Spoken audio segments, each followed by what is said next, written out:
ये हजारों टन वजनी थे। ये वो ही सांस लेते थे जो आज हम ले रहे हैं। ये वो ही पानी पीते थे जो आज हम पी रहे हैं। तो आज से 65 मिलियन साल पहले ऐसा क्या हुआ था कि ये डायनासोर्स धरती से पूरी तरह तबाह हो गए थे?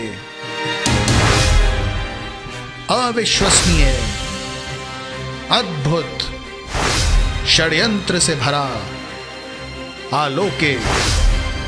आप देख रहे हैं whispering mysteries. Yucatan peninsula, Mexico. यहां स्थित है वो जगह जहां यह माना जाता है कि 10 से 15 किलोमीटर बड़ा एस्टेरॉयड इस धरती पर टकराया था। इस जगह को चिकसलप क्रेटर के नाम से भी जाना जाता है। 1980 में लुई वॉल्टर एल्वारेज और उनके बेटे वॉल्टर ने एक थ्योरी प्रपोज की थी, जिसके मुताबिक यही वो जगह थी जहां एक मेटेरॉइड धरती से 65 मिलियन साल पहले टकराया था, जिसके इम्पैक्ट से धरती पर मौजूद डायनासोर्स का नामो निशान मिट गया था। 14 करोड़ सालों तक धरती पर राज करने के बाद ये डायनासोर धरती की जमीन से गायब हो गए। दरअसल उस समय ऐसा कुछ हुआ था जिसने कुछ ही घंटों में सारे डायनासोर्स का नामो निशान धरती से मिटा दिया था। आइए चलते हैं आज से 6 करोड़ 50 लाख साल पहले। हर दिन की तरह सूरज का उदय हुआ और सब तरफ जीवन जाग गया। इनमें वो विशालकाय डायनासोर्स भी थे। धरती पर तो सब तरफ हर रोज की तरह वैसा ही था, लेकिन धरती से 20 करोड़ मील दूर ऊपर अंतरिक्ष में एक छोटा सा एस्टेरॉयड का टुकड़ा एक बड़े एस्टेरॉयड से जा टकराया। ये बड़ा एस्टेरॉयड अपने नॉर्मल पाथ से भटककर जमीन की तरफ बढ़ने लगा। धरती की तरफ 22,000 मील प्रति घंटा की स्पीड से बढ़ता ये एस्टेरॉयड पृथ्वी के इतिहास को पूरी तरह बदलने वाला था। चांद के पास से गुजरता हुआ यह एस्टेरॉयड जब धरती के एटमॉस्फेयर में एंटर करता है तब इसकी स्पीड थी 70,000 मील प्रति घंटा। 2 ट्रिलियन मेट्रिक टन वजनी ये एस्टेरॉयड 11 से 12 किलोमीटर बड़े साइज का था। धरती के एटमॉस्फेयर में एंटर करते साथ ही एटमॉस्फेयर की फ्रिक्शन के कारण ये एस्टेरॉयड एक आग के गोले में बदल जाता है।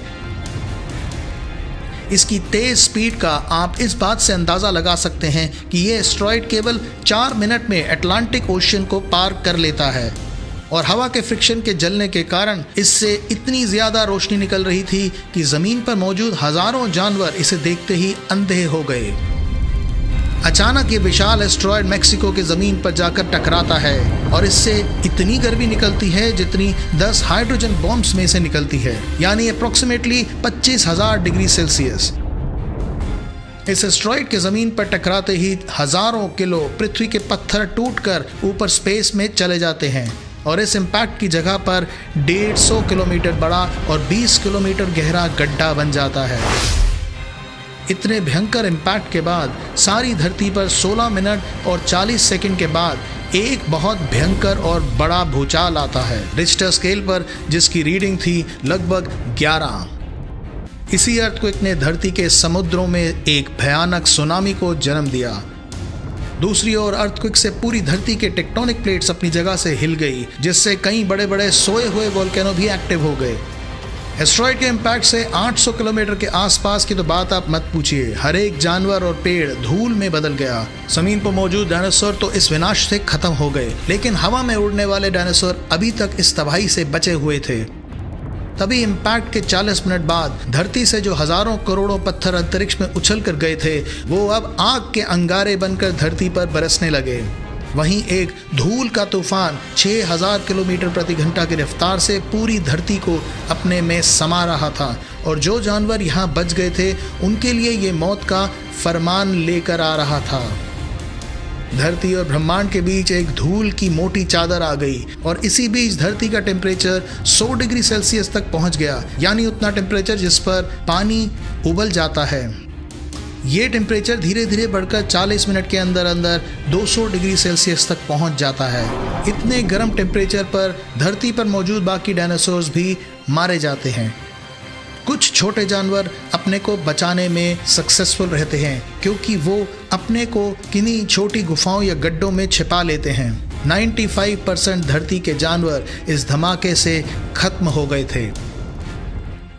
इस हादसे को 65 मिलियन साल बीत चुके हैं और आज भी हर क्षण धरती पर हजारों एस्ट्रॉइड्स गिरते रहते हैं, लेकिन कोई एस्ट्रॉइड उस बड़े एस्ट्रॉइड की तरह नहीं होता। कई एस्ट्रॉइड्स तो धरती के एटमॉस्फेयर में घुसते साथ ही फ्रिक्शनल रेजिस्टेंस से होने वाली गर्मी से नष्ट हो जाते हैं। लेकिन अगर फर्ज कीजिए धरती पर तबाही मचाने वाला, डायनासोर्स को खत्म करने वाला वैसा ही एक एस्ट्रॉइड फिर से धरती पर गिरे तो क्या होगा? क्या आज इंसानों के पास ऐसी टेक्निक मौजूद है जिसे इस्तेमाल करके वो ऐसे कई एस्ट्रॉइड्स का सामना कर सकते हैं? शायद।